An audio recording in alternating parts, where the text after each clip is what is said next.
Oi, oi, meu lindinho, oi, oi, minha lindinha, tudo bem com vocês?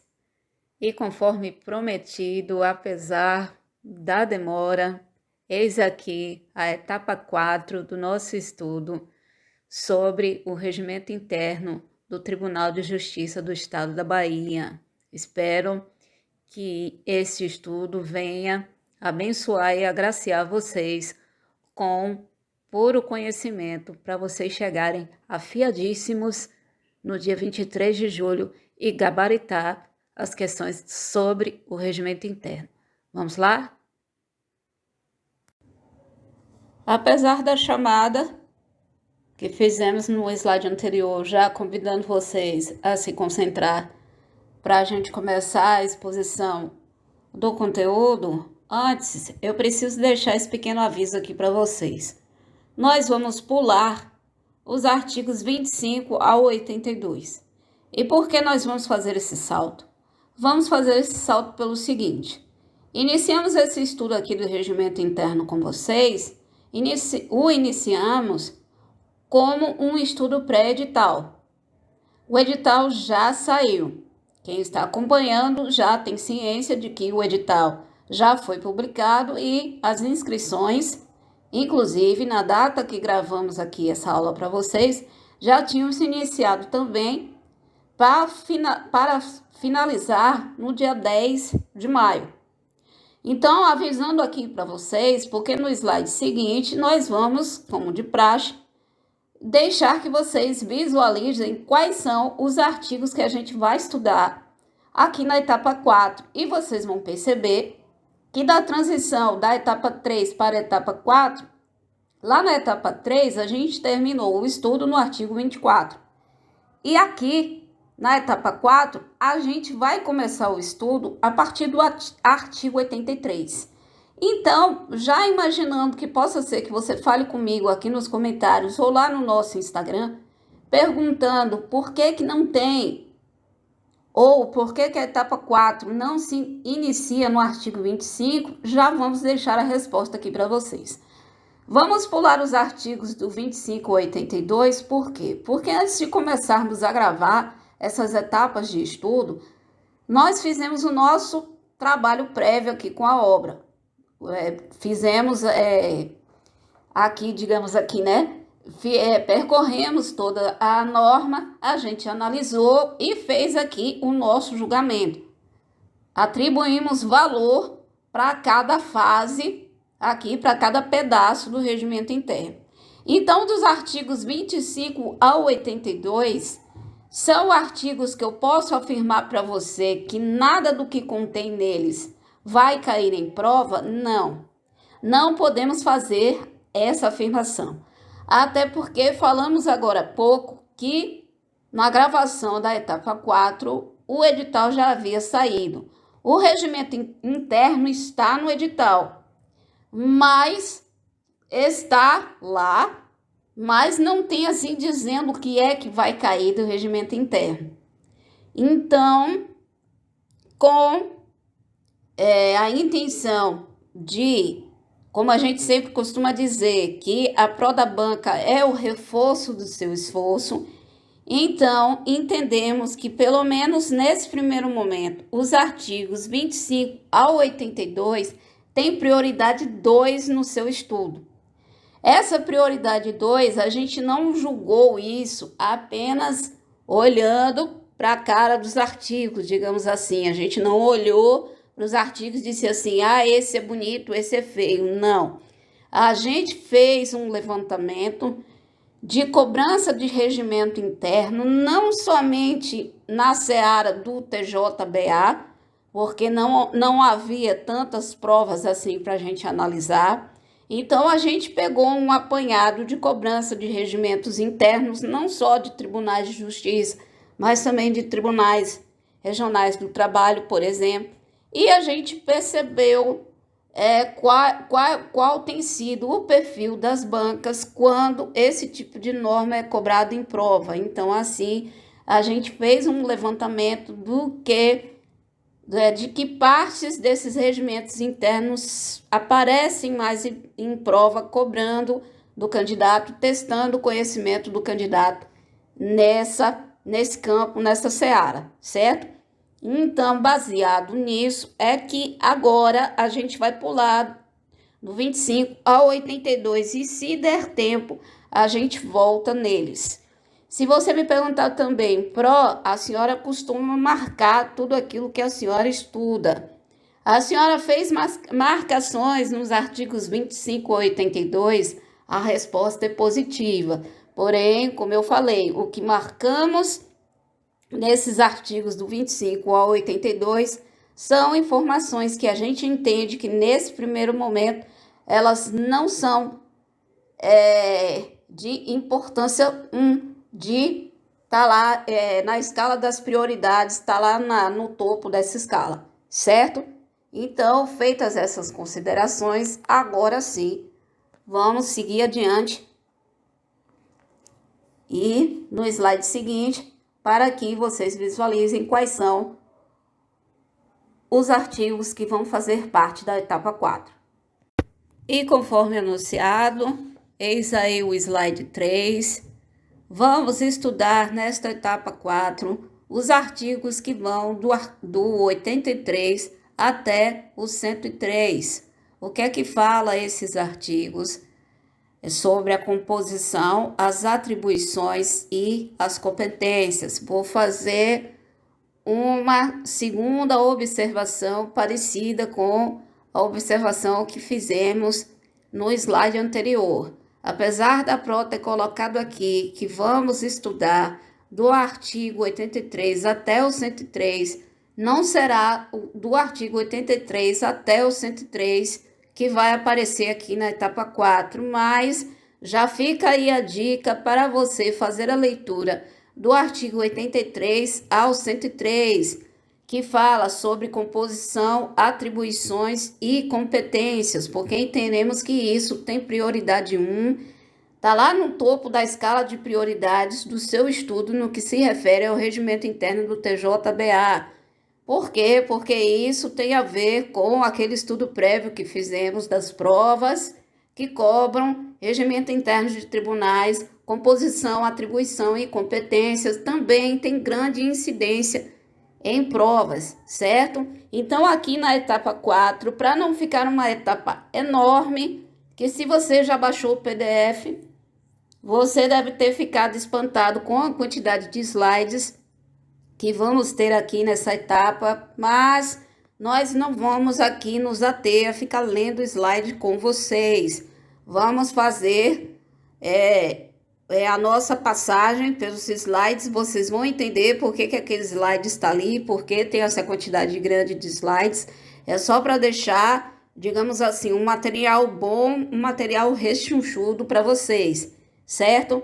Mas nessa etapa 4, nós vamos estudar a composição, as atribuições e as competências daqueles 5 cargos que nas etapas anteriores nós aprendemos que são os 5 cargos de direção do tribunal, os 5 cargos que compõem a mesa diretora do tribunal.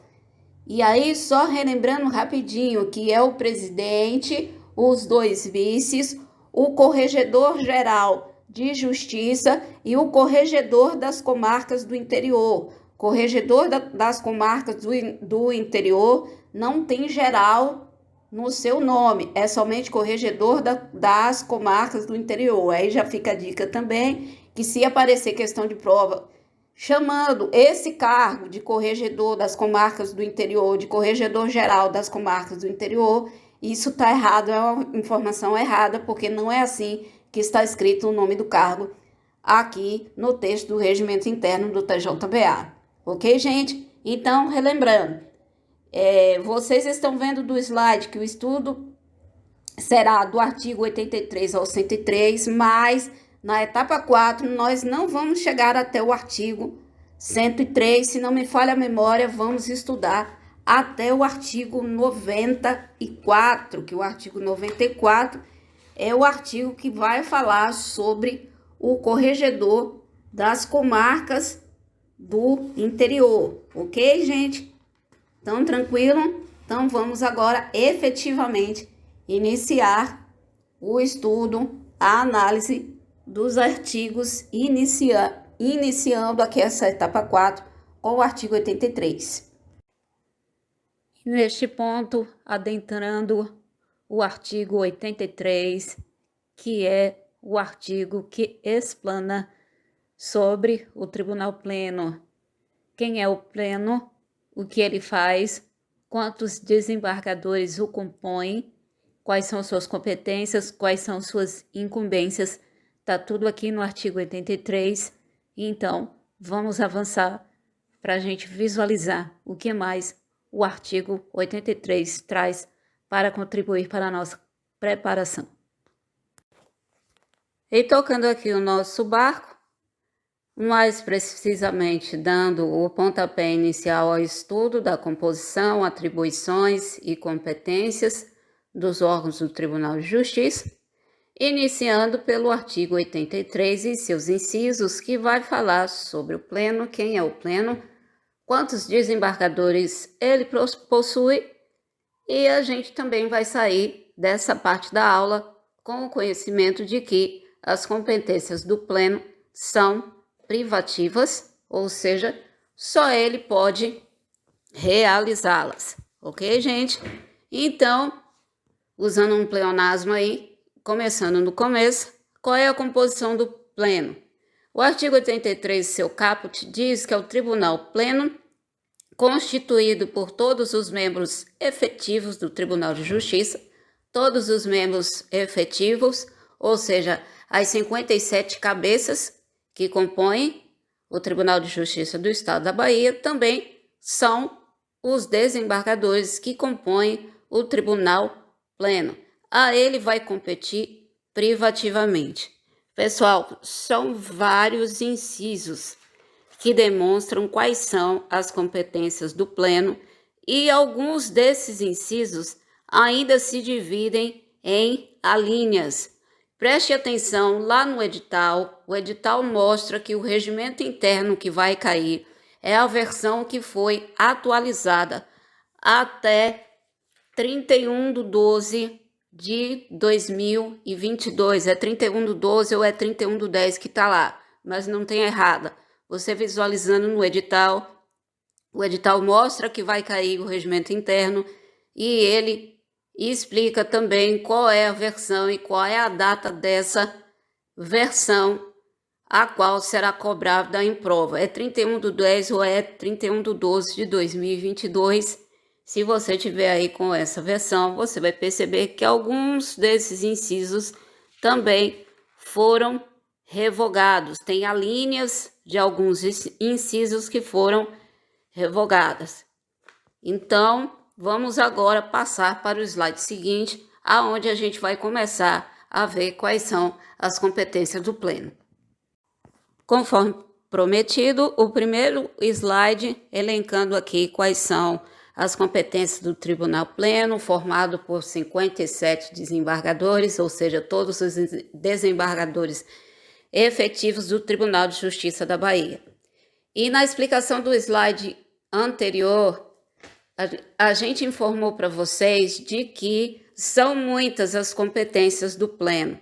Então, eu não vou gastar o tempo precioso de vocês, muito menos ofender a inteligência de vocês, ficar aqui lendo o slide ou lendo incisos e alíneas com vocês, coisas que vocês podem fazer sozinhos.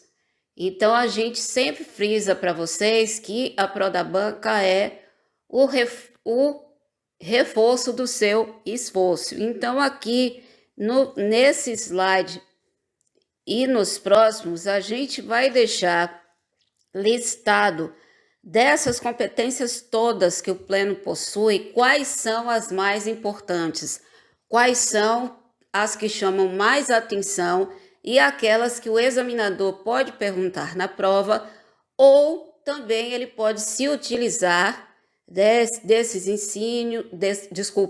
incisos ou das alíneas desses incisos para nos confundir, dizendo que essa ou aquela atribuição que está aqui, que é do Pleno, ele pode afirmar que é do Conselho da Magistratura, ou ele pode afirmar que é uma das competências da presidência.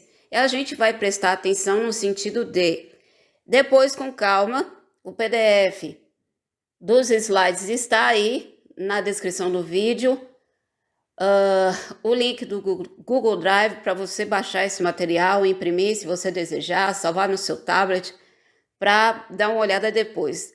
Com calma, você vai ler todos esses incisos que a gente demarcou aí, nesse slide e nos próximos, para você entender o que, qual é sempre o conselho que a PRO traz para vocês toda vez que a gente vai estudar regimentos internos, toda vez que a gente vai estudar legislações, aonde competências, um rol de competências são elencadas, entender a essência. Muito bem, quem respondeu essência, parabéns, nota 10. É isso mesmo, você vai entender a essência daquilo que o pleno faz. Você entendendo essa essência, mesmo que você não tenha memorizado todos os incisos, o que é humanamente impossível, uma vez que o regimento interno não é a única norma que a gente vai ter que levar para a prova.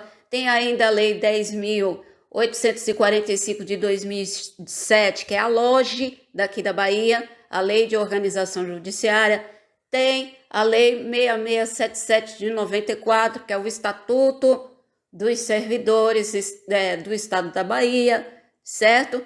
Tem outras leis também, tem as leis esparsas lá do conteúdo de processo penal, lá da parte de penal. Então, humanamente impossível você levar para a prova tudo que o regimento interno traz como sendo competência e competência privativa do pleno. Então, como dissemos, nesse slide, nos próximos, estão aí elencadas as mais importantes, o que a gente entendeu como sendo mais importante, também deixando aqui aquele nosso recadinho de sempre, repetitivo. Ai, Pro, não aguento mais ouvir a senhora falar isso, mas é sempre bom a gente repetir para vocês nunca esquecerem. Vocês não são obrigados a concordar comigo. Vocês podem fazer a leitura daqui desse artigo 83 e incluir um inciso que eu não tenha colocado, excluir um dos incisos que eu tenha colocado como importante. Você é livre para conduzir o seu estudo da maneira que você entender e que a sua mente e o seu discernimento lhe disser para fazer, certo? Então, vamos aí ver, principais competências do pleno. Ele é quem dá posse aos seus dirigentes. Tudo que for aprovação de proposta orçamentária é competência do pleno. Conhecimento com relação à prestação de contas, que vai ser encaminhada, que vai ter o seu encaminhamento anual para o órgão competente. Deliberação sobre pedido de informação para a CPI. É o pleno que vai determinar a instalação de comarcas, varas, ofícios de justiça, certo? Vamos adiante. Na nossa tela, o inciso 8 agora. Eu falei a vocês que nós não vamos ficar aqui lendo os slides, porque não queremos nem gastar o tempo e nem ofender a inteligência de vocês, mas esse inciso 8 a gente vai dar uma olhada com mais carinho, a gente vai dar uma paradinha nele, porque tem informações importantes. Avisei também a vocês que demarcamos, no artigo 83, quais são as principais competências do pleno, as que podem ser passíveis de ser cobradas em prova. Mas se você pode fazer uma marcação da marcação, ou seja, marcar o importante do mais importante, seria esse inciso 8. Por quê? Porque se fala de eleição, se diz quantidade de vagas, se diz que cargos são esses e o porquê dessa eleição.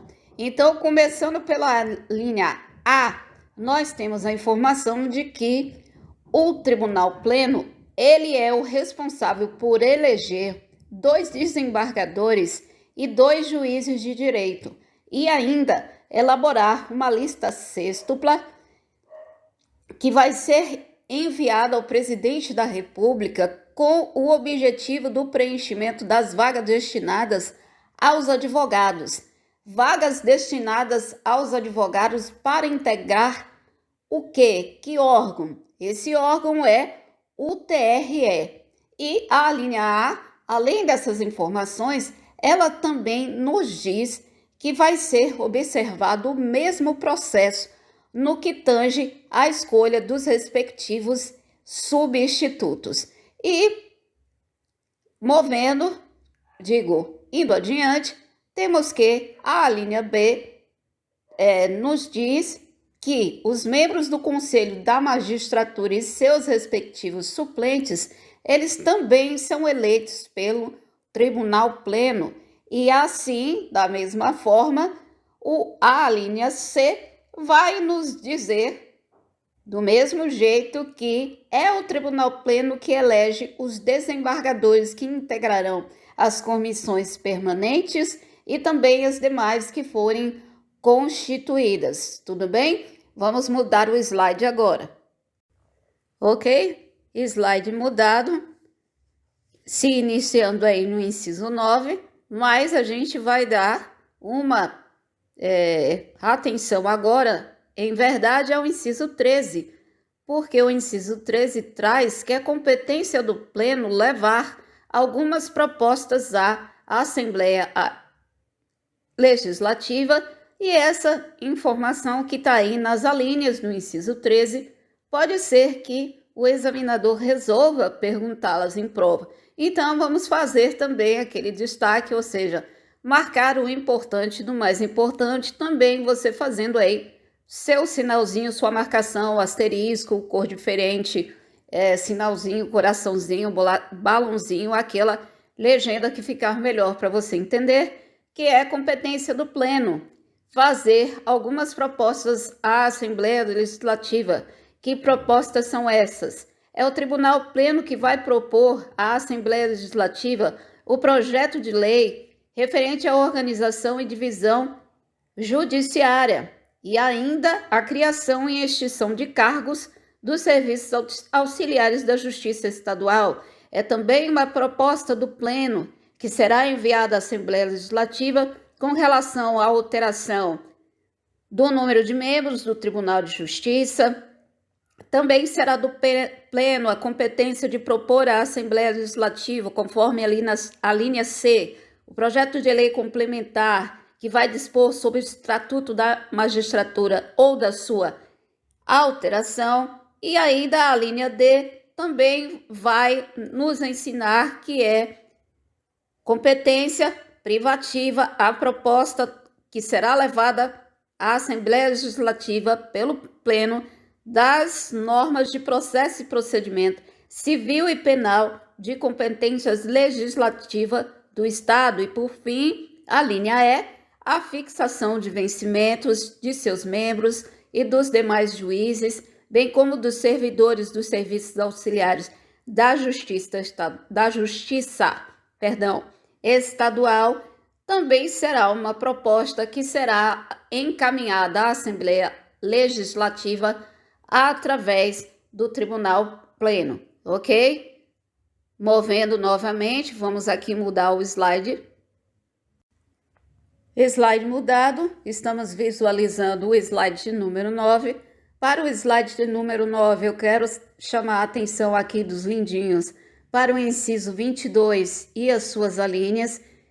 Também faça aquela marcação do importante, do mais importante.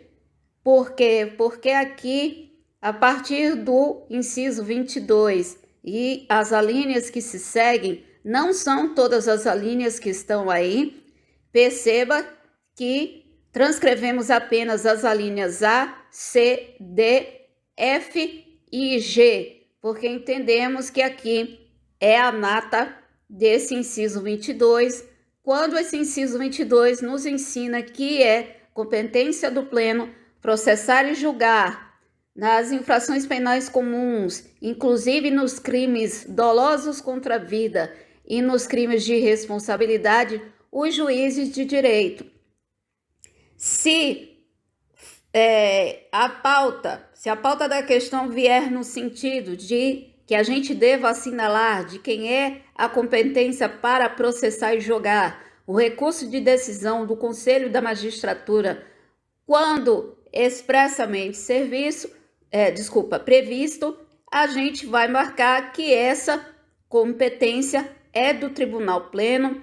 Assim também é competência do Tribunal Pleno, conforme a linha D, processar e julgar o conflito de atribuição entre a autoridade judiciária e administrativa, quando for interessado o governador ou um secretário de Estado, ou o PGJ ou o PGE. E ainda assim, temos que é competência do Tribunal Pleno o processo e o julgamento dos mandados de segurança dos MS, dos HD, que são os habeas data, se esse MS ou esse HD forem impetrados contra ato ou omissão do plenário e de seus membros, assim também como das sessões cíveis reunidas e da sessão criminal. E por fim, a linha G também vai trazer a importante informação, o importante entendimento de que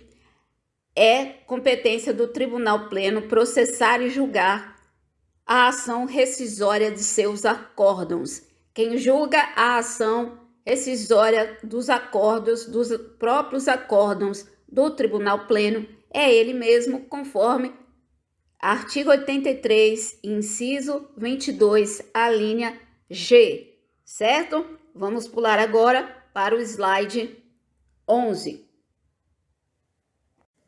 Perdão, lindinhos, eu falei slide 11, mas não é o slide 11, é o slide número 10. E esse slide número 10 traz ainda o rol das alíneas do inciso 22, o inciso 22 que informa as competências do Pleno nos casos de processo e julgamento de algumas situações. Vamos continuando aí, a partir da linha H, nós vamos ficar sabendo que é competência do Pleno julgar a ação direta de inconstitucionalidade de lei ou ato normativo estadual ou municipal em face da Constituição estadual, inclusive por omissão, ou seja, as ADIs ou as ADOs, em razão de lei ou ato normativo, estadual ou municipal, em face da Constituição estadual, é competência para processo e julgamento do Tribunal Pleno. Assim também, um incidente de arguição de inconstitucionalidade de lei ou ato normativo será processado e julgado pelo Pleno. E conforme a linha J, também é competência privativa do Tribunal Pleno o incidente de resolução de demandas repetitivas e o incidente de assunção de competência, ou seja, os IRDRs e os IACs, quando for o caso de observância do disposto no artigo 97 da Constituição Federal ou se suscitado a partir do processo de competência de Tribunal Pleno. Repetindo, conforme artigo 83, inciso 22, a linha J, é de competência do Tribunal Pleno o processo e o julgamento do IRDR ou do IAC, quando for o caso de observância do disposto no artigo 97 da Constituição Federal. E alguém aí do outro lado já deve estar me perguntando, Pro, o que é que fala o artigo 97 da Constituição Federal?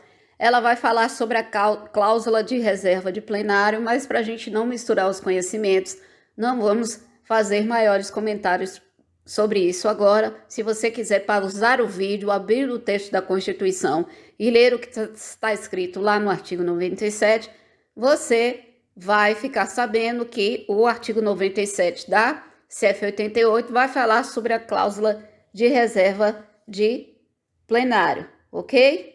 Então, continuando aqui, os IRDR e o IAC, quando for o caso de observância do disposto no artigo 97 da CF88 ou se suscitado a partir de processo de competência do Tribunal Pleno, vai ser processado e julgado pelo próprio Tribunal Pleno, ok? Então, seguindo a linha H, vai nos falar que a reclamação que for ajuizada para preservação de sua competência, autoridade, de suas decisões ou observância de seus próprios precedentes, também essa reclamação será processada e julgada pelo Tribunal Pleno, e ainda se houver conflito de competência entre seções, câmaras, turmas ou desembargadores, o processo e o julgamento desse conflito de competência vai caber ao Tribunal Pleno. Agora sim, nós vamos nos dirigir ao slide 11. E para o slide 11, melhor, aqui no slide 11, o nosso destaque vai para o inciso N, que vai falar,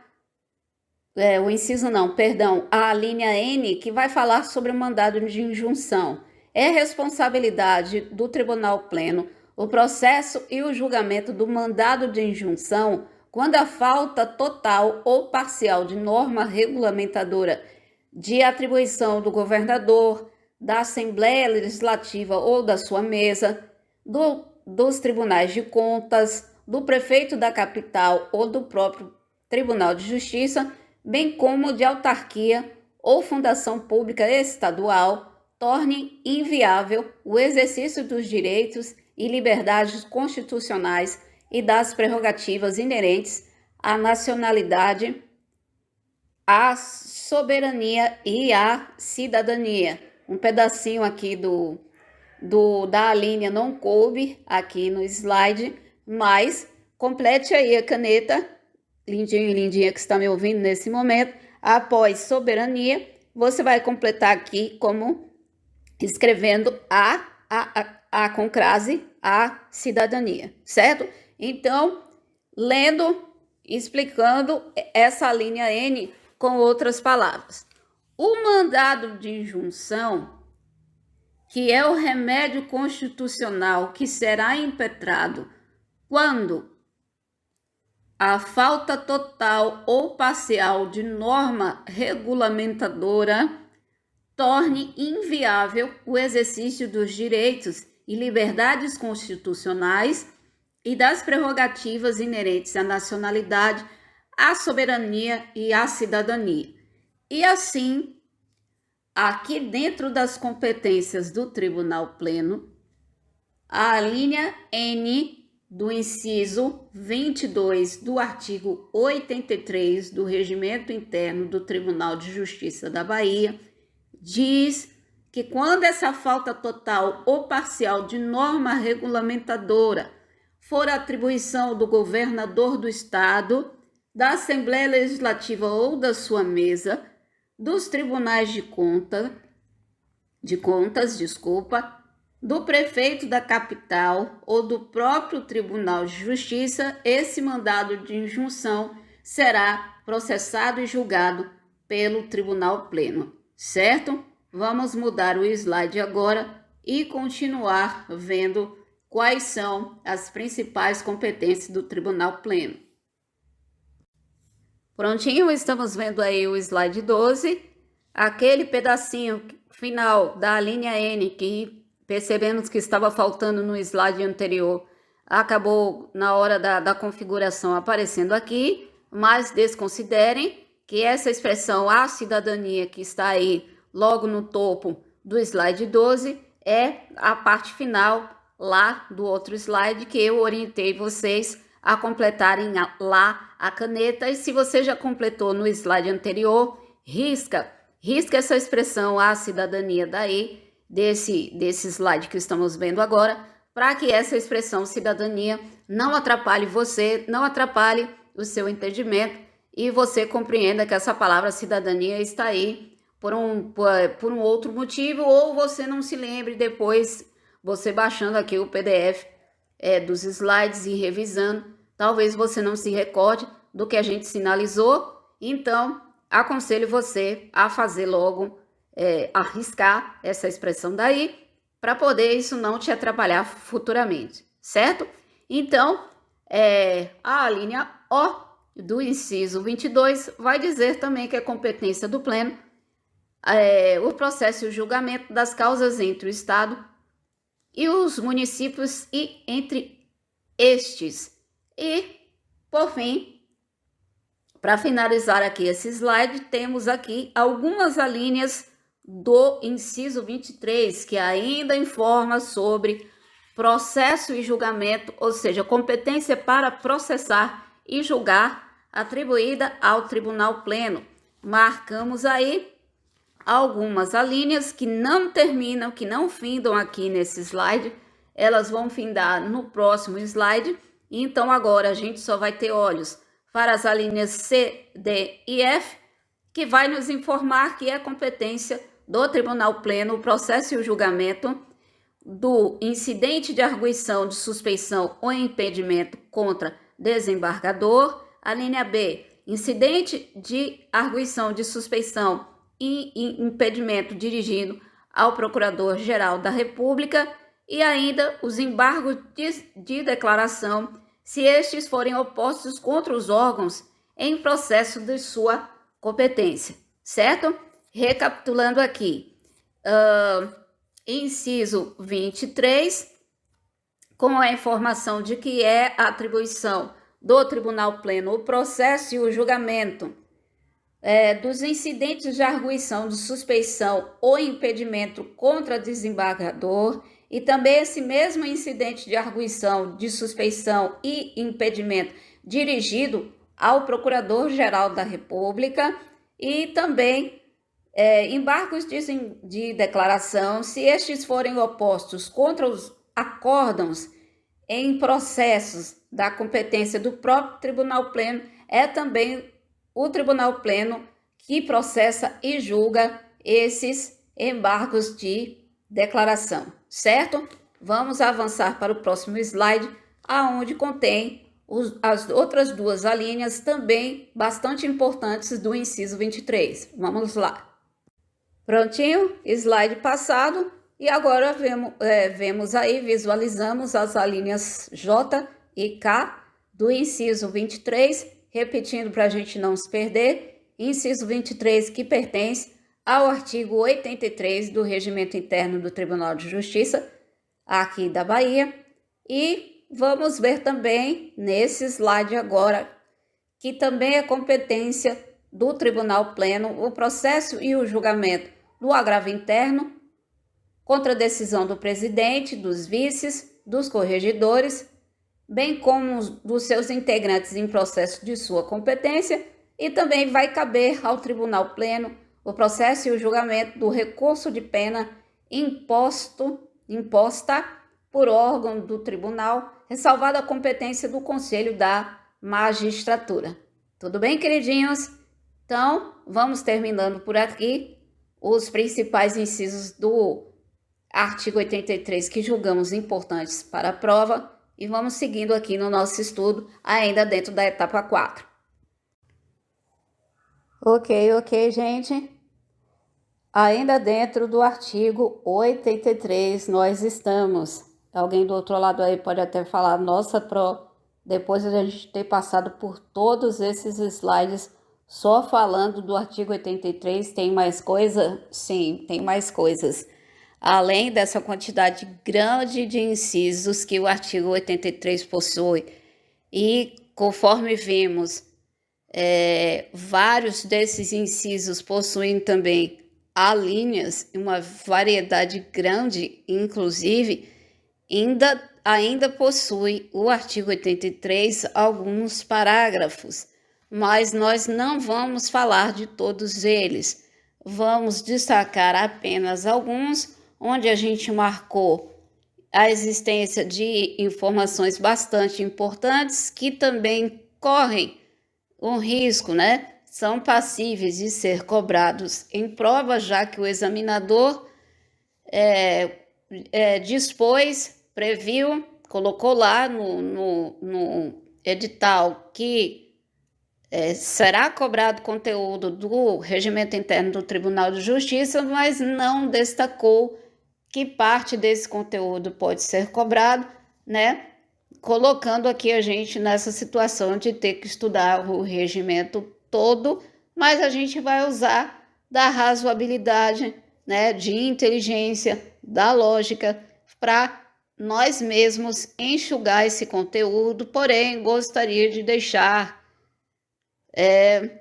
aquela observação que vocês já estão cansados de ouvir, mas que a importância da repetição não se exauriu, não se esgotou, não terminou. Você não tem obrigação nenhuma de concordar com aquilo que a PRO está destacando aqui nesse estudo. Você pode tanto fazer inclusões como exclusões no conteúdo que a gente está passando aqui para você, porque nós aqui da PRO da Banca, apesar de nós sermos o reforço do seu esforço, nós não somos o comandante da sua vida, nós somos o amigo, a pessoa que está te auxiliando aí nessa caminhada rumo ao seu sucesso, à sua vitória, mas nós não temos nenhum tipo de autoridade sobre você. Você é livre para conduzir o seu estudo da maneira que você achar possível, da maneira que você achar que deve, e é claro,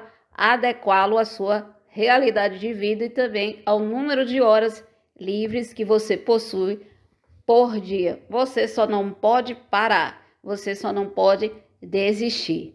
Tudo bem, gente? Então, feitas essas considerações, continuando dentro do artigo 83, nessa ocasião, ou seja, nesse slide, a gente vai vislumbrar aí quais são as importantes informações que traz o parágrafo 1º e o parágrafo 2º do artigo 83.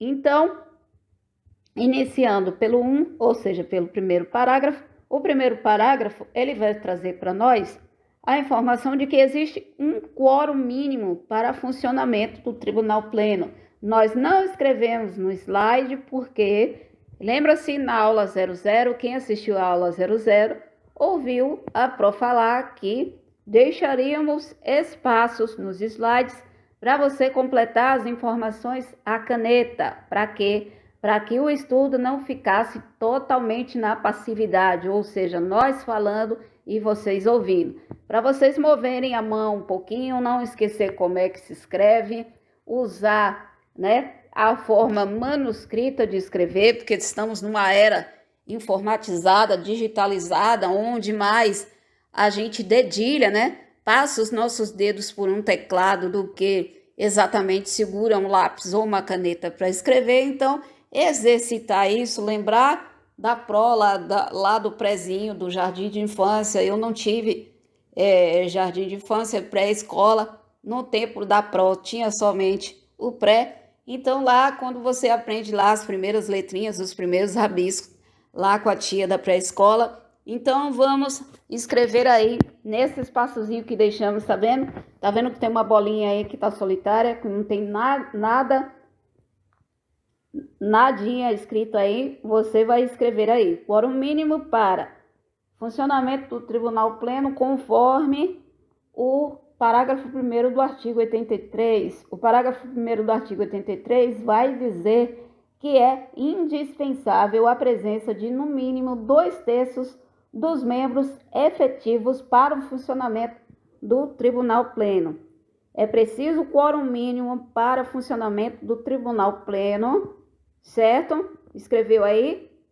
2/3, presença de 2/3 dos membros efetivos, certo? Já escreveu aí? O quórum mínimo para funcionamento do Tribunal Pleno é de 2/3. Aí onde tem a bolinha que nada está escrito, você vai completar com 2/3.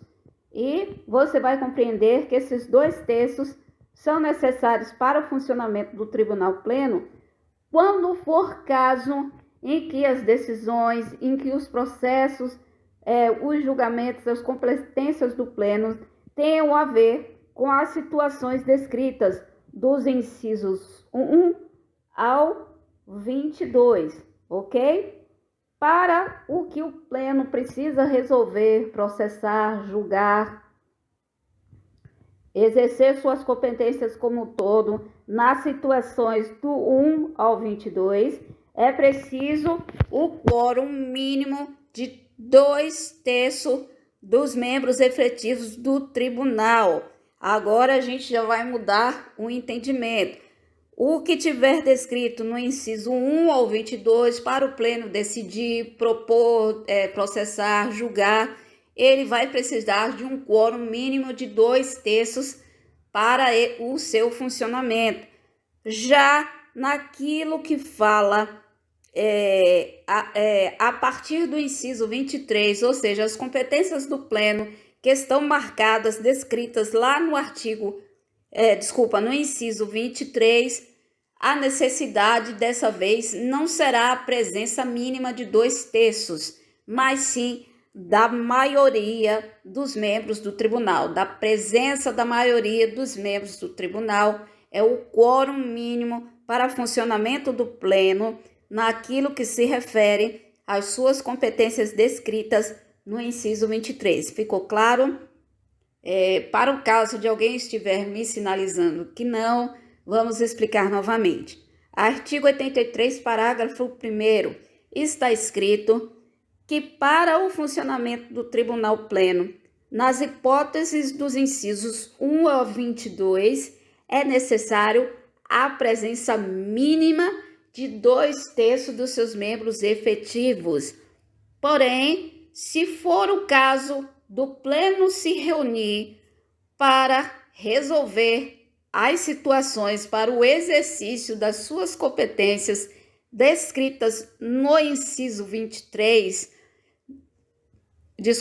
não vai ser necessário a presença de 2/3 dos seus membros efetivos, e sim da presença da maioria dos seus membros, certo? Se você ainda não entendeu, você tem a possibilidade de voltar o vídeo e ouvir a explicação de novo, aumentar ou diminuir a velocidade da minha voz, conforme as ferramentas que o próprio YouTube deixa à nossa disposição, no sentido de acelerar ou de deixar mais devagar a reprodução do vídeo. Mas se ainda assim você estiver com dúvida sobre esse conteúdo do artigo 83, parágrafo 1º, deixa sua dúvida para a gente responder aqui nos comentários ou fala com a gente no Instagram. Aí no descritivo do vídeo também está escrito o nosso WhatsApp, você pode mandar a sua pergunta lá para o WhatsApp da gente, certo? Então, vamos agora nos ater às informações que estão lá no artigo 83, parágrafo 2º. Também é um caso de quórum mínimo. Se exige também a maioria da presença dos membros do Tribunal Pleno, se for para julgamento de IRDR, que nós sabemos que é o incidente de resolução de demandas repetitivas, se for caso para julgamento dos IAC, incidente de assunção de competência, também é exigido a presença da maioria dos membros do Tribunal Pleno, e também essa exigência da maioria se for para acolher o pedido dos casos dos incisos 9 e também do inciso 22, lá na linha M. Além desse PDF que a gente deixou aí o link do Google Drive para vocês baixarem, é importante também que vocês estejam com o texto do regimento na mão na hora que estiverem manuseando esse PDF. Gente, não lê só o que está escrito nesses slides, pelo amor do Senhor Jesus Cristo. Leia a norma, se quiser fazer um paralelo dos slides com a norma, tudo bem. Mas não lê só o que está escrito nos slides, porque não é suficiente, tudo bem? Principalmente porque deixamos tópicos nos slides que são somente a dica do que está escrito na norma. Mas é importante o texto integral da norma também em suas mãos para o seu estudo ficar completo, certo? Então, fazendo agora aqui a síntese do artigo 83, parágrafo 2º, para a gente encerrar o nosso estudo dentro desse slide. também será necessária a presença da maioria dos membros do Tribunal Pleno, se for para resolver IRDR, se for para resolver um IAC, ou se for para acolhimento do pedido nos casos dos incisos 9 e do inciso 22, a linha M, também se faz necessária a presença da maioria dos membros do Tribunal Pleno. Tudo bem, lindinho? Tudo bem, lindinha? Então, vamos passar adiante, que ainda tem alguns slidezinhos para a gente ver aqui dentro da etapa 4. Prontinho, prontinho. Se não estamos enganados na nossa contagem, esse é o slide número 15.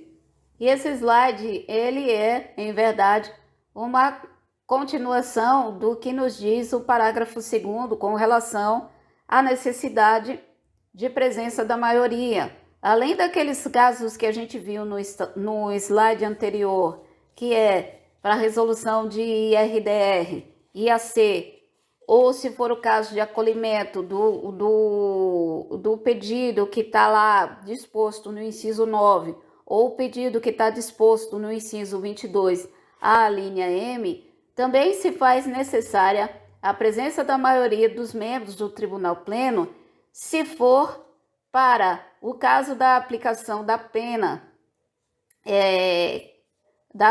que será imposta no caso do inciso 12, para a declaração de inconstitucionalidade dos casos que estão descritos nas alíneas H e J do inciso 22, certo? Então, recapitulando aqui, além daqueles casos que a gente viu no slide anterior, também é necessária a presença da maioria dos membros do Tribunal Pleno, se for para o caso da aplicação da pena descrita lá no inciso 22, no inciso 12, dentro do inciso 22, temos, dentro do inciso 22, algumas declarações de inconstitucionalidade. Essas declarações estão descritas lá nas alíneas H e J. E, então, falando em outras palavras, se for necessária a declaração de inconstitucionalidade dos casos das alíneas H e J, é necessária a presença da maioria dos membros do Tribunal Pleno. Se for para aplicar a pena descrita, a pena a ser imposta no caso do inciso 12, é necessária a presença da maioria dos membros do Tribunal Pleno, certo? E temos outra informação bastante importante, conforme você pode ver aí no slide. O artigo 83, ele responde, melhor dizendo, o artigo 83, no parágrafo 3º, ele responde uma importante dúvida, um importante questionamento. Se por um acaso esses quórums que ficamos sabendo até agora, os quórums de exigência mínima para os casos dos incisos 1 ao 22, exigência mínima do quórum de 2/3, ou se for o caso da exigência da maioria, da presença da maioria dos membros do Pleno, no caso do inciso 23, e também aí, aqui, finalzinho do parágrafo 2º, vimos também que é imprescindível a presença da maioria se for para aplicar a pena a ser imposta no caso do inciso 12, se houver a necessidade da declaração de inconstitucionalidade, nos casos contidos nas alíneas H e J. E se esse quórum não for alcançado, conforme escrevemos aí essa perguntinha que pode nascer da leitura do artigo 83, parágrafo 3º. Ele mesmo suscita a pergunta e ele mesmo responde. Se esse quórum não for alcançado, o que vai acontecer? Outra coisa também que o parágrafo 3º do artigo 83 nos diz, ele nos ensina que esses quórums aí do parágrafo 2º, o quórum da presença de 2/3 ou o quórum da presença da maioria dos membros do pleno é quórum qualificado. E o artigo 3º vai falar que se esse quórum qualificado não for alcançado, e se estiver ausência de desembargadores em número que possa influir no julgamento, este será suspenso, a fim de se aguardar o comparecimento dos desembargadores ausentes até que se atinja o número necessário para a prolação da decisão. Então, gente, explicando em outras palavras, o artigo 2º, ele traz para a gente 2 tipos de quórum qualificado. O quórum qualificado de 2/3 para a resolução dos casos do inciso 1 ao 22 do artigo 83, a exigência da presença da maioria para os casos a serem decididos no artigo 83, inciso 23, e também para aplicação de pena, a pena a ser imposta lá no caso do inciso 12, se houver necessidade de declaração de inconstitucionalidade nos casos previstos nas alíneas H, I e J do inciso 22, também é necessária a maioria, certo? E o parágrafo 83, desculpa, gente, muita coisa na mente. O parágrafo 3º do artigo 83 vai ensinar para a gente com esse quórum, que o quórum do parágrafo 2º é um quórum qualificado e que se esse quórum não for alcançado, se estiver ausente um número de desembargadores que será julgado no momento que pode atrapalhar esse julgamento vai ser suspenso até que se alcance o quórum necessário para o funcionamento do pleno, no sentido de se conseguir se efetivar a prolação da sentença. Belezinha, pessoal? Se você não entendeu, volta o vídeo, ouve de novo ou usa um dos canais de comunicação que a gente já citou aqui para mandar a sua pergunta para a gente. Tudo bem? Tudo bem? Vamos mudando aqui o slide agora. E, finalmente, concluindo o artigo 83 do Regimento Interno do TJBA, deixo aí para vocês as informações de que os parágrafos 4º, 6º e 7º desse artigo 83 também trazem informações importantes, mas essas informações que eles trazem, a gente julgou que elas possuem grau 2 de prioridade, sempre deixando essa ressalva de que não é verdade absoluta. Você está com o texto da norma aí na sua mão, eu tenho certeza. Se não estiver, ainda dá tempo de pegar esse texto, de acessar esse texto, ou de buscá-lo onde quer que esteja aí no seu cantinho de estudo, e fazer a leitura dos artigos 4º, 6º e 7º. Você vai ver informações importantes aí, mas entendemos que é um grau 2. Aí você vai me perguntar, se é um grau 2, eu devo deixar de estudar? A resposta é não. O que você vai fazer nesse caso? Primeiro, você vai estudar as mais importantes ou o mais importante do mais importante, como pedimos aqui para vocês marcarem, e depois você vai se preocupar com o que está escrito nos parágrafos 4º, 6º e 7º. Certo, meus lindinhos? Então vamos, na próxima lâmina, começar o estudo do artigo 84. Artigo 84, nessa lâmina se fazendo presente, nós vamos inaugurar o capítulo 2 do Regimento Interno com as atribuições do presidente do tribunal. Vamos ver aí quais são as competências do presidente do tribunal. E, como não poderia deixar de ser, vamos assinalar nos nossos slides somente as competências que entendemos mais importantes, e dentro dessas mais importantes, a gente vai marcar as mais importantes ainda. Eu deixo aí para vocês, conforme visualização, vocês estão vendo aí que eu deixei uma dica. A competência principal do órgão geralmente se encontra no inciso 1 do artigo.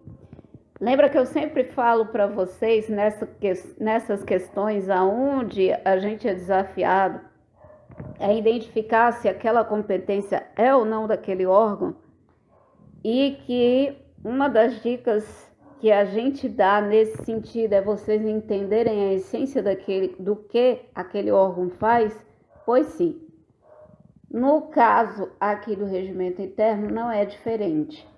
Então, entenda na essência o que é que o presidente do tribunal faz, que aí na hora da prova vai ficar fácil discernir se aquela alternativa realmente é a alternativa correta ou ali se trata de uma pegadinha do examinador para induzir você ao erro. Lembrando sempre, prova de concurso não foi feita para você passar.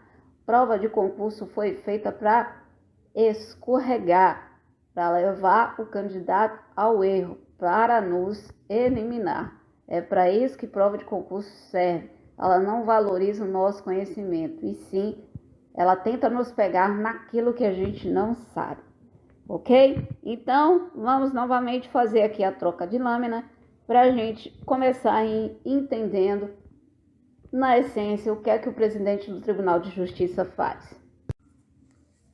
E já com a lâmina mudada, como a gente falou, com o slide, lâmina, não existe lâmina no PowerPoint, gente, é só para a gente não ficar repetindo cansativamente a palavra slide, então a gente usa a lâmina como um sinônimo, não é um sinônimo perfeito, mas pelo menos evita que a gente fique fazendo repetições da palavra slide, que aliás nem é uma palavra, né, da língua portuguesa. E aí, nessa primeira leva de competências, a gente quer destacar o inciso 6, que diz que o presidente do tribunal, ele preside o pleno e o conselho da magistratura.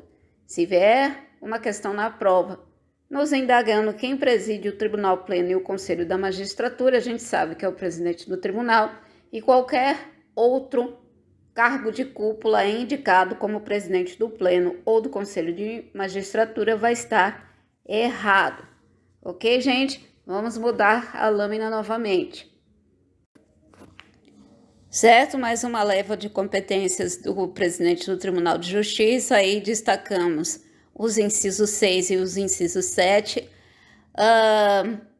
O presidente do tribunal, ele convoca um juiz de direito para substituir desembargador na forma da lei, ou ele faz essa convocação antes da vacância ou imediatamente após o motivo que lhe deu causa. Ou seja, se ele já está sabendo de uma maneira antecipada que vai haver uma vaga, vai haver a necessidade de se substituir um desembargador, ele já imediatamente já promove a vacância. Ou então, imediatamente após o motivo que lhe deu causa, ele já substitui, já providencia um juiz de vara de substituição para substituir esse desembargador, conforme o texto, na forma da lei, né? Na forma que indicar o regimento e também das deliberações do pleno.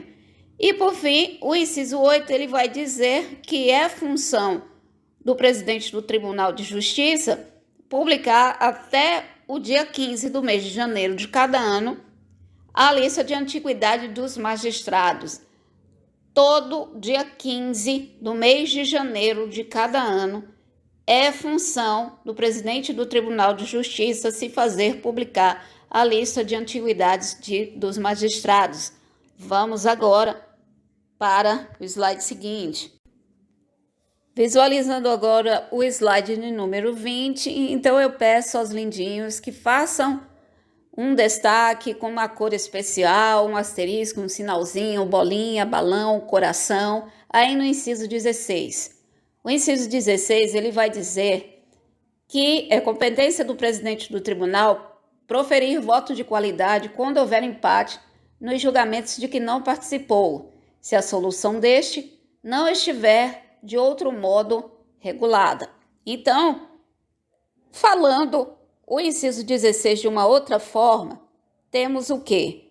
Temos que o presidente do Tribunal de Justiça, ele vai proferir um voto de qualidade, mas nos julgamentos que ele não participou.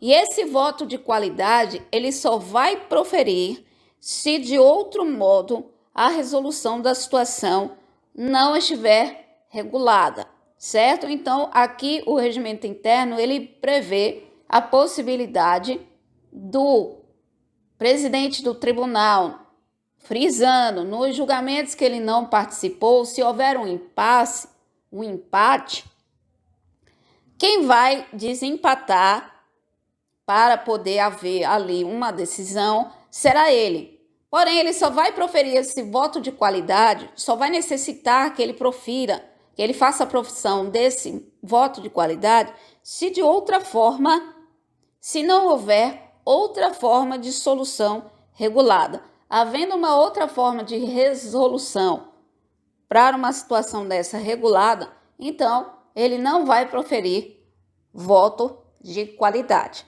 certo? Vamos agora para o slide 21. E nesse slide 16, queridos, nesse slide que visualizamos no momento, eu deixo para vocês a dica para destacar o inciso 34, que tem uma possibilidade de delegação. Delegar dentro de sua competência, quando assim o entender e se fizer necessário, atribuições a servidores da secretaria. É muito comum em prova, além do examinador querer nos testar no sentido da gente saber ou não qual é a competência daquele ou deste órgão, ou ainda desta ou daquela autoridade, é também a possibilidade de delegação. Então, façam aí também uma observação especial aí nesse inciso 34, porque ele afirma que dentro de sua competência, quando assim o presidente entender ou se fizer necessário, ele pode delegar atribuições a servidores da secretaria, certo? Então, vamos para os slides seguintes, também deixando aqui o mesmo recadinho que eu venho dando. Não vamos aqui ofender a inteligência de vocês, tampouco gastar o nosso precioso tempo lendo slide. Eu vou deixar o link para o PDF para vocês baixarem ou imprimirem o PDF, conforme for, como vocês quiserem ou puderem fazer. Vocês podem dar uma paradinha depois com calma, ou após aqui o final da explanação aqui da etapa 4, vocês podem pegar o PDF e dar aquela lida naquilo que a gente marcou, também frisando aqui para vocês, como eu não me canso de fazer, que vocês não são obrigados a concordar com as marcações que a Pro faz aqui nessa norma, para vocês levarem seus conhecimentos para a prova, certo? Então vamos logo para o slide seguinte. E esse é o último slide onde a gente sinaliza as competências principais do presidente do tribunal. E vejam bem, são informações bem importantes, então façam aí suas marcações, suas anotações, conforme ficar mais fácil, para vocês visualizarem os pontos na hora da sua revisão. Olha só, o inciso 35, ele fala que o presidente do tribunal, ele vota no tribunal pleno em matéria administrativa e nas questões de inconstitucionalidade. Repetindo, lá no tribunal pleno, o presidente do Tribunal de Justiça, ele vai proferir voto se for matéria administrativa e também nas questões envolvendo inconstitucionalidade, certo? Muito importante isso, pessoal. Não desçam para a prova sem estar com esse conhecimento na mente. Seguindo o inciso 36, ele fala que o presidente do Tribunal de Justiça, ele vai funcionar como relator. Quando será isso? Quando é que o presidente do tribunal vai ser o relator? Quando se tratar de exceção de impedimento ou de suspeição oposta a desembargador. Se houver Se houver uma oposição de exceção de impedimento ou de suspeição contra desembargador, quem vai relatar essa exceção será o presidente do tribunal, certo? E, por fim, o inciso 38, que também a gente transcreveu aí nesse slide, fala que é competência do presidente do tribunal dirigir a sessão de magistrados. Eu coloquei aí, transcrevi aí para vocês para facilitar, já que a Prodabanca é o reforço do seu esforço. Para facilitar, deixamos aí o parágrafo único que fala qual é a competência da sessão de magistrados.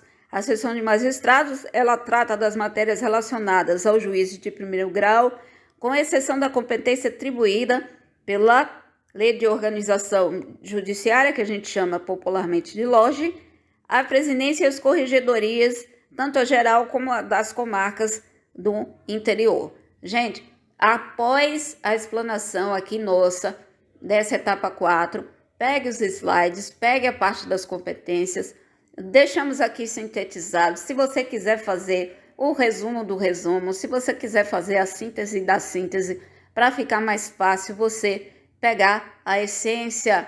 Lembra que eu disse? Pega a essência, pega o cerne, entende o que o presidente do tribunal faz, entende o que é para que serve o pleno, que você mata a pau lá na hora da prova, certo? Então, vamos fazer a mudança aqui do slide já para a gente passar para as competências do primeiro e do vice-presidente do tribunal. Melhor, do primeiro e do segundo vice-presidentes do tribunal. Então, conforme anunciado, está aí, né? Quais são as atribuições principais do primeiro e do segundo vice-presidente do tribunal? Isso está lá nos artigos 85, 86 e também do 86A o 86F. Pessoal, deixei aí indicado quais são os artigos que inspiraram a confecção desses slides que estamos visualizando no momento, e você é totalmente livre para pegar o texto do regimento interno e fazer a leitura do artigo 85, do 86 e também do 86A até o 86F. Aqui nos slides vai estar apenas o resumo daquilo que a gente entendeu que é o mais importante. Então, com relação ao primeiro vice-presidente, deixamos aí destacado o inciso 1 e 2, que entendemos como sendo as competências principais, que será substituir o presidente do tribunal em suas ausências, impedimentos e suspeições, e ainda relatar os incidentes de arguição, de impedimento ou de suspeição dirigidos ao presidente do Tribunal de Justiça. Olha só o casamento aqui dos conhecimentos. Vimos agora há pouco que, se for oposta uma exceção de impedimento ou de suspensão contra um desembargador, quem vai ser o relator é o presidente do Tribunal de Justiça. E olha aqui agora a coisa se invertendo. Se por um acaso for oposta uma exceção de arguição, um incidente de arguição, de impedimento ou de suspeição contra o presidente do tribunal, quem vai funcionar como relator é o primeiro vice-presidente. Pessoal, escreve isso daí em letras garrafais, coloca aí um marca-texto, a caneta de cor neon que você tiver aí, para deixar isso bem evidente às suas vistas, porque isso aqui também tem cheiro de prova, certo? Relatoria de exceção de impedimento ou suspeição oposta contra desembargador, o relator será o presidente do tribunal. Se for incidente de arguição de impedimento ou de suspeição dirigido, ou seja, contra o presidente do tribunal, a relatoria, ou seja, quem será o relator, vai ser o primeiro vice-presidente do tribunal. Certo? Ficou claro? Se não, volta o vídeo, assiste de novo ou fala com a gente para a gente dirimir a sua dúvida, certo? Então, vamos adiante, que ainda tem mais coisas sobre o primeiro vice-presidente que a gente tem que aprender. Então aí, agora, como prometido, o primeiro vice-presidente tem também ainda como atribuição principal, destacamos o inciso 3 e o 4. O 3, que ele fala quais são os casos em que o primeiro presidente vai funcionar como relator privativo, e também o inciso 4, que vai dizer que o primeiro vice-presidente, ele integra o Tribunal Pleno e o Conselho da Magistratura, certo? Então, esse slide aqui, acredito que está bem clarinho. O primeiro vice-presidente, ele tem a função de exercer a relatoria privativa nos pedidos de reversão ou aproveitamento de magistrado e também nos conflitos de competência entre órgãos do tribunal, desembargadores e juízos substitutos de segundo grau convocados, e ainda o primeiro vice-presidente, ele integra o Tribunal Pleno e o Conselho da Magistratura. Ainda tem mais atribuições do primeiro vice que queremos destacar para vocês, então vamos mudar aqui o slide para vocês visualizarem junto comigo. Ok, vocês veem agora o inciso 6 e o inciso 9, como também dois incisos importantes para vocês fazerem a leitura, para levar para o dia da prova essas informações. E pulando para o inciso 10, vemos aí que ao primeiro vice-presidente cabe a administração da onde. Essa daqui a gente vai dar uma paradinha para comentar que essa daqui é a mais importante dos mais importantes. O inciso 10, olha só, a administração da diretoria de distribuição do segundo grau, do plantão judiciário do segundo grau e do núcleo de gestão da qualidade é uma atribuição do primeiro vice-presidente do Tribunal de Justiça. De novo, cabe ao primeiro vice-presidente do Tribunal de Justiça a administração da diretoria de distribuição do segundo grau, do plantão judiciário do segundo grau e também do núcleo de gestão da qualidade, certo? E aí o inciso 11 também vai atribuir ao primeiro vice-presidente uma função de gestor, mas um gestor superior, porque ele usa as palavras superintender e presidir. Olha só, a superintendência e a presidência no segundo grau, a distribuição dos feitos, podendo delegar tais atribuições a juiz assessor especial. Então, vamos falar de outra forma para ficar mais claro. Então, o inciso 10 fala que cabe ao primeiro vice-presidente administrar a diretoria de distribuição do segundo grau, o plantão judiciário também do segundo grau e o núcleo de gestão da qualidade. Já o inciso 11, ele vai dizer que a incumbência, que é a atribuição do primeiro vice, superintender e presidir no segundo grau. Destaquem isso, no segundo grau. No segundo grau, o primeiro vice-presidente vai superintender e presidir a distribuição dos feitos e ele pode delegar tais atribuições a juiz assessor especial. Gente, mesma orientação.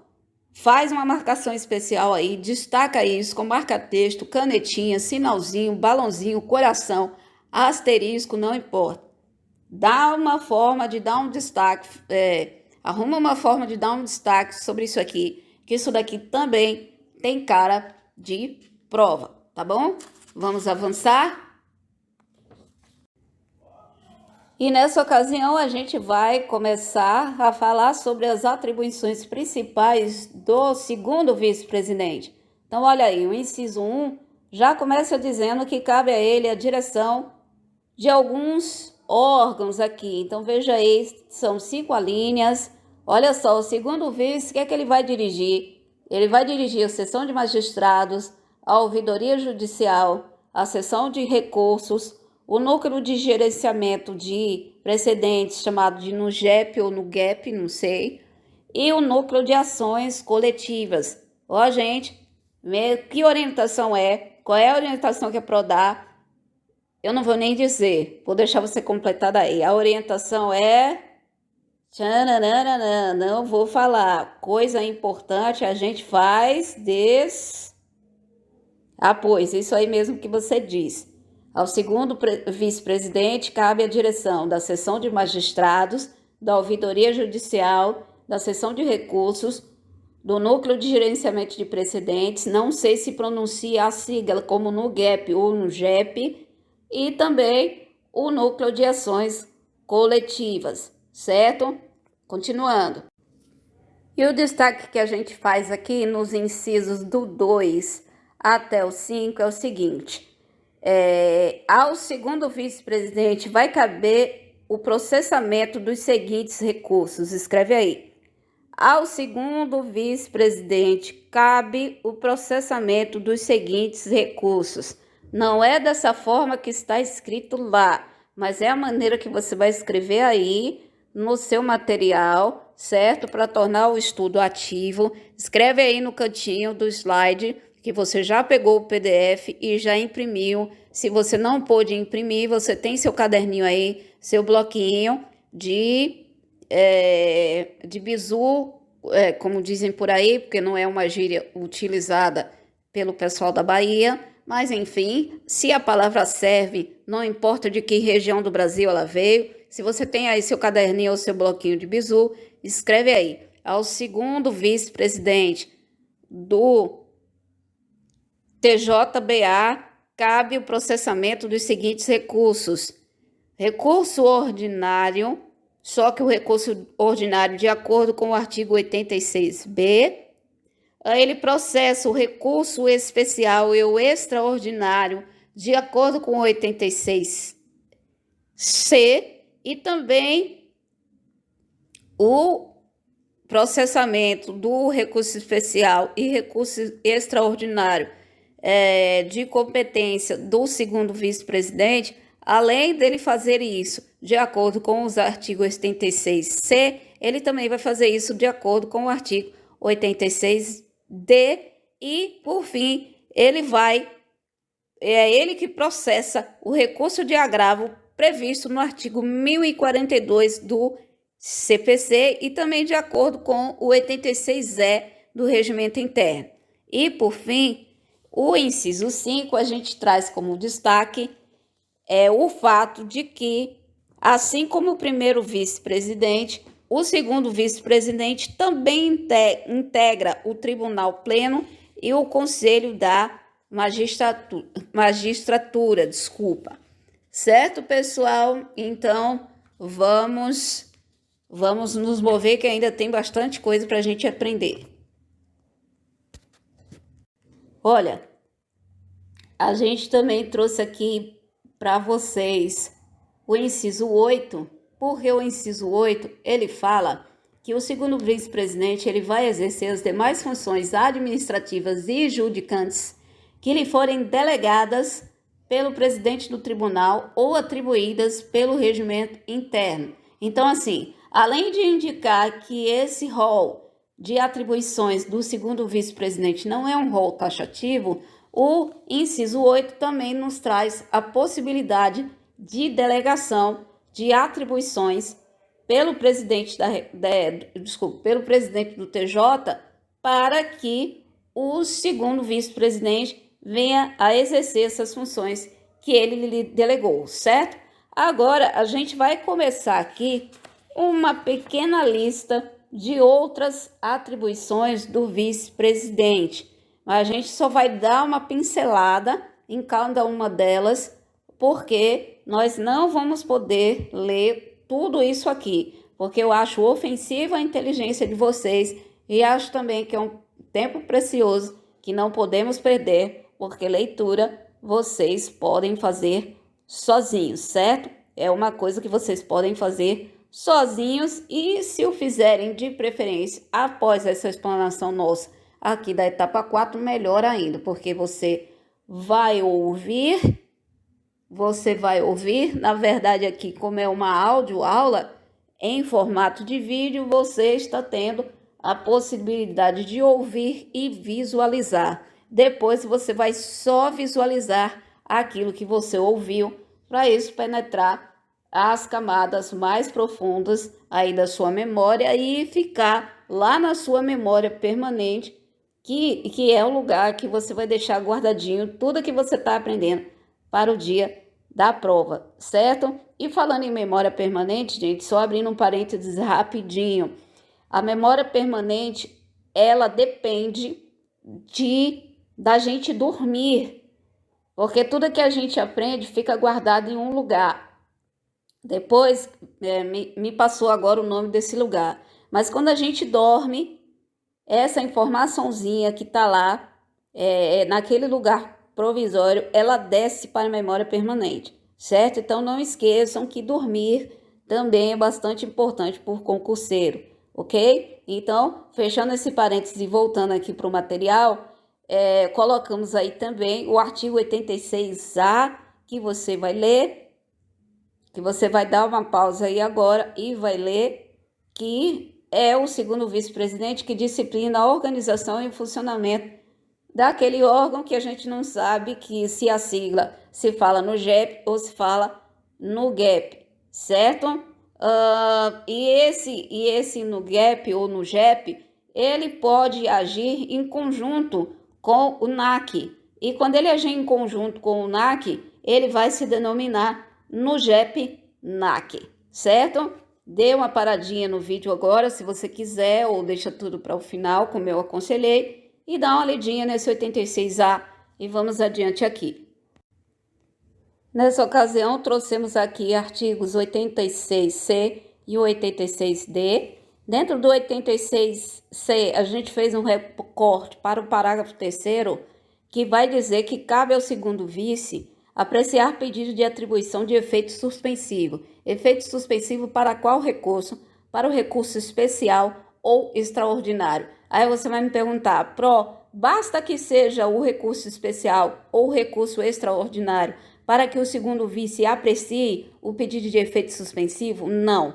Esse pedido de efeito suspensivo dentro do recurso especial ou do recurso extraordinário para que seja algo a ser apreciado pelo segundo vice-presidente, ele tem que ter sido formulado na própria petição de recurso ou por petição autônoma, protocolada entre a interposição do recurso e a publicação da decisão sobre a sua admissibilidade, certo?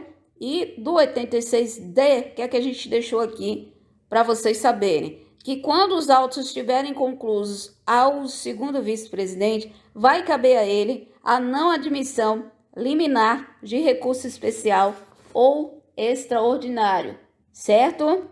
Entendido aí, gente? Eu acredito que esse ponto aqui está bem claro, uma linguagem bem simples. Caso você não tenha entendido, volta o vídeo aí, escuta mais devagar, diminui a velocidade para escutar mais devagarzinho, certo? Que eu acredito que aqui está super tranquilo de vocês entenderem.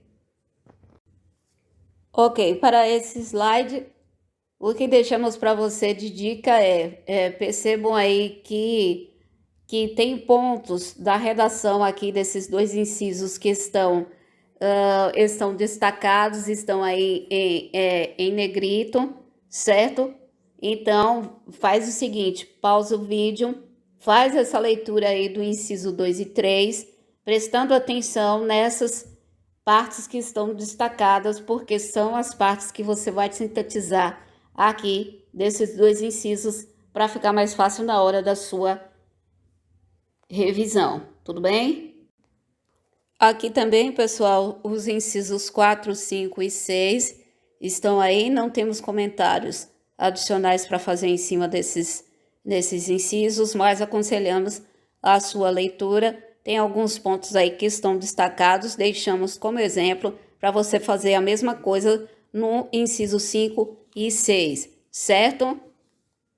E nesse ponto do estudo, a gente sai dos incisos do artigo 86D e começa a prestar atenção nos seus parágrafos. Aí o parágrafo 1º, certo? Que eu deixei aí para vocês lerem.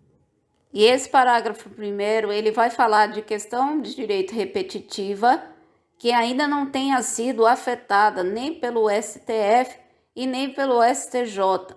Então, o segundo vice-presidente do TJ, ele vai ter a incumbência de selecionar, no mínimo, 2 recursos representativos da controvérsia e vai determinar a remessa dos autos, tanto para o STF ou para o STJ, conforme o caso, certo? E, claro, sobrestando todos os processos pendentes em que se discuta a idêntica questão do caráter repetitivo. Certo? Parágrafos 5º e 6º, deixamos aí para vossa leitura. Também são atribuições do segundo vice-presidente que a gente identificou no texto da lei, certo? Sugiro a leitura e o destaque dos pontos mais importantes. Não temos comentários adicionais aqui para esses 2 parágrafos, porém, indicamos como importantes e, conforme prometido, deixamos aqui transcrito no slide para vocês. Pessoal, agora nós vamos entrar no rol dos recursos cabíveis contra decisões prolatadas pelo segundo vice-presidente. Fizemos aí o destaque dentro do artigo 86E dos seus pontos mais importantes. Vamos pular esses slides, certo? A partir desse slide que você está vendo agora na sua tela, existem mais 2 tratando da mesma matéria dentro do artigo 86E e uma parte do 86F que julgamos como importante, mas não vamos gravar aqui áudio para esses 2 próximos slides.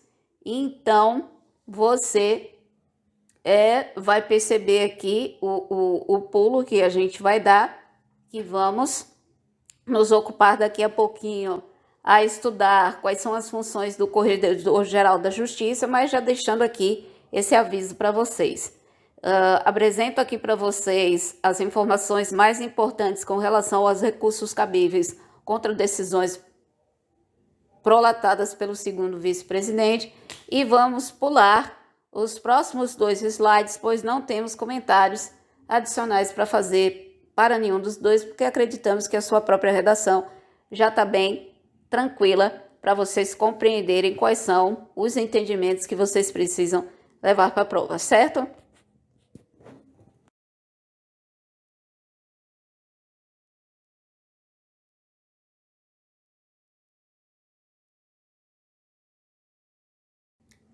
Então, meus lindinhos e lindinhas, inaugurando o capítulo 5 do texto do Regimento Interno do TJBA, temos do Corregedor-Geral da Justiça, são os artigos 87 até 89. Então, sinteticamente, resumidamente, aí na dicção desse slide que vocês estão visualizando, vocês vão entender que é função do Corregedor-Geral da Justiça o funcionamento da Corregedoria Geral, a organização dos serviços da Corregedoria. Essa organização dos serviços da Corregedoria, ela precisa ser aprovada pelo Pleno e o papel da Corregedoria Geral ou do Corregedor Geral no funcionamento dos serviços, certo?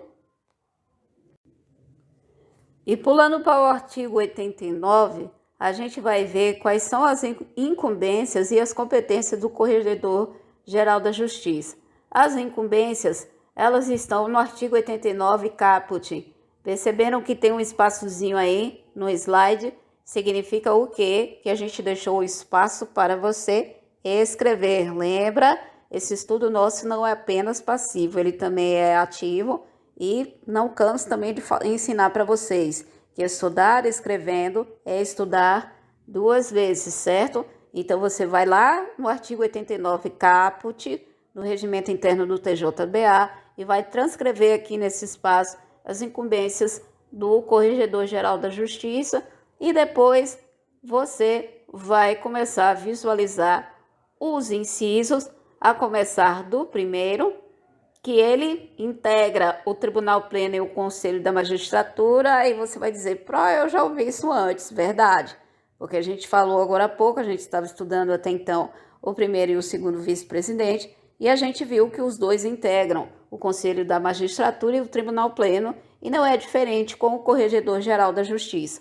Ele também integra o Tribunal Pleno e o Conselho da Magistratura. Agora, meus amados, uma outra coisinha. Essa etapa 4 nossa está enorme em termos de áudio, então eu acredito que ele vai ficar um vídeo de mais de 1 hora.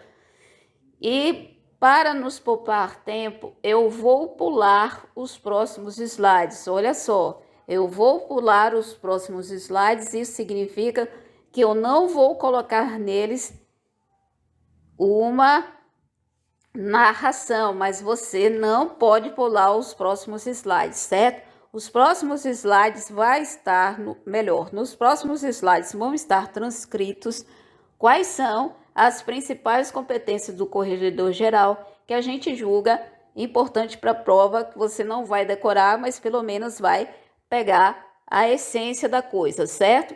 Então você vai perceber lá que vai estar marcado o inciso 12, o inciso 15, o inciso 17, o 22, o 23, o 34, o 36, o 37,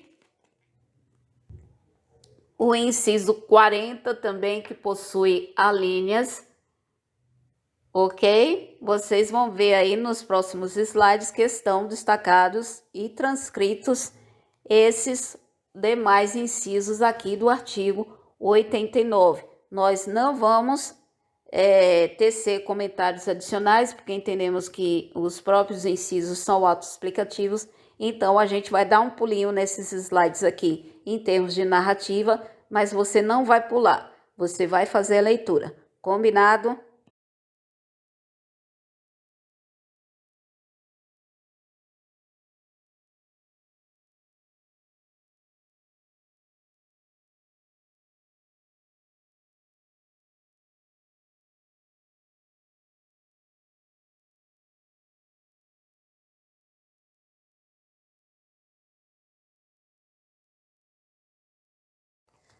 E adentramos aqui a parte final dessa etapa 4 do estudo do regimento interno. Eu acredito que vocês devam estar bem cansados, mas se vocês quiserem dividir este vídeo, assistir de 20 em 20 minutos, de 30 em 30 minutos ou de 15 em 15, como vocês acharem que fica melhor para a absorção de vocês aqui do conteúdo.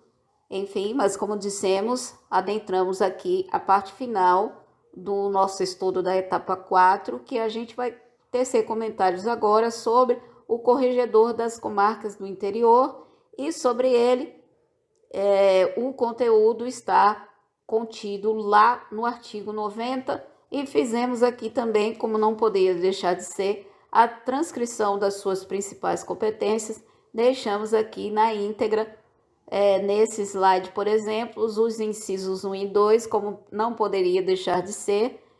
O corregedor das comarcas do interior, ele integra o Tribunal Pleno e o Conselho da Magistratura, assim como os outros integrantes da cúpula do TJBA, e ele vai exercer as atividades próprias do Corregedor-Geral da Justiça, só que a sua competência ela vai estar restrita aos juízes e servidores lotados nas comarcas de entrância inicial e intermediária, certo?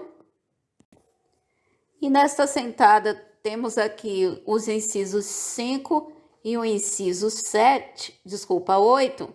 Olha só, o corregedor das comarcas do interior, gente, um parênteses aqui rapidinho, o nome do cargo não é Corregedor Geral das Comarcas do Interior, é somente corregedor, não tem a expressão geral, certo? É Corregedor das Comarcas do Interior.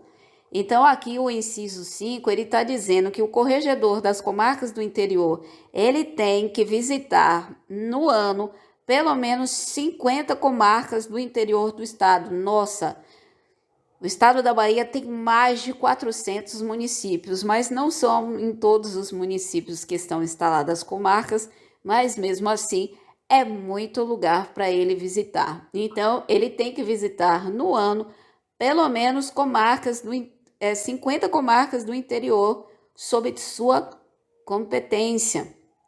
E o inciso 8, ele vai falar da situação em que o corregedor das comarcas do interior, ele vai funcionar como relator em processo. Se for processo de apelação de sentença proferida em dúvida registral, a relatoria vai ser de competência do corregedor das comarcas do interior. Dizendo isso em outras palavras, se houver um processo, aliás, se for interposta uma apelação em sentença proferida em razão de dúvida registral, prevista no artigo 202 da Lei 6015 de 73, que é a Lei dos Registros Públicos, quem vai ser o relator dessa apelação vai ser o corregedor das comarcas do interior. Ficou claro? E aqui, depois daquele suspiro bem profundo, a gente se despede. Agradeço a cada lindinho, a cada lindinha aí do outro lado que teve a paciência, a perseverança, a resiliência de nos acompanhar até aqui. Não esquece, agora você vai pegar, vai descansar um pouquinho, vai beber um copo d'água, seu gole de café, vai descansar uns minutinhos, depois você vai pegar o PDF e dar uma repassada, principalmente nos slides aonde falamos das competências de cada órgão. Não sei se vocês perceberam, mas essa etapa 4, a gente cuidou de falar da composição e das competências dos 5 cargos de direção do tribunal: presidente, primeiro vice-presidente, segundo vice-presidente, corregedor-geral de justiça e o corregedor das comarcas do interior. Perceba aqui, conforme falamos, que essa 4ª etapa se ocupou de falar da composição e das principais atribuições dadas aos 5 cargos de direção do tribunal, certo? Encerramos aqui então a etapa 4. Por favor, deixa aí o seu like, a sua moral para prol, deixe também o seu comentário, a sua sugestão, se você assim o desejar, certo? E agradecendo mais uma vez a sua audiência, a sua paciência e a sua confiança no nosso trabalho, a prol deixa aquele abraço.